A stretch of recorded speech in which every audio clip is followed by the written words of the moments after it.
नाही नाही, उद्यापासून राज्य सरकारचं विधिमंडळ अधिवेशनही सुरू होत आहे. या आंदोलनाच्या माध्यमातून तुम्ही सरकारवर दबावही आणू पाहतात की हा अध्यादेश मागे घ्या. आम्ही दबाव आणू इच्छित नाही, आम्ही हे स्वीकारतच नाही आहोत. त्याच्यामुळे एखादी गोष्ट ते जर का लागणार असतील तर आम्ही आमच्या वतीने हा विषय संपवलेला आहे.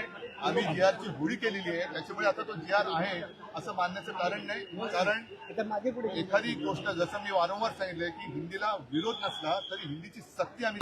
आनंदाची गोष्ट आहे, कोणतरी एक धाडस दाखवतोय. सगळेच जण गुलाम झालेले नाहीयेत, त्याच्याबद्दल कौतुक आहे.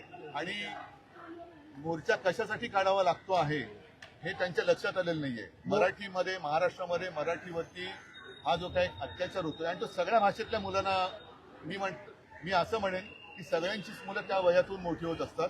त्यांच्या त्या मनावरती त्या वयामध्ये किती आपण भार टाकणार हा सुद्धा एक मोठा विषय आहे. नाही, पण उद्धवजी असं म्हटलं जातंय काही हालचाली सुरू आहेत हा अध्यादेश मागे घेण्यासाठी आणि कदाचित एक समिती स्थापन केली जाईल तज्ज्ञांची आणि त्यानंतर मग काही अंतिम निर्णयावर सरकार येऊ शकतं असंही म्हटलं जातंय. आम्ही अभ्यासगट केला होता तो त्याच्यासाठी होता, पण त्या अभ्यासगटाचं पुढे काय झालं हा याचं कोणी काय सांगत नाहीये.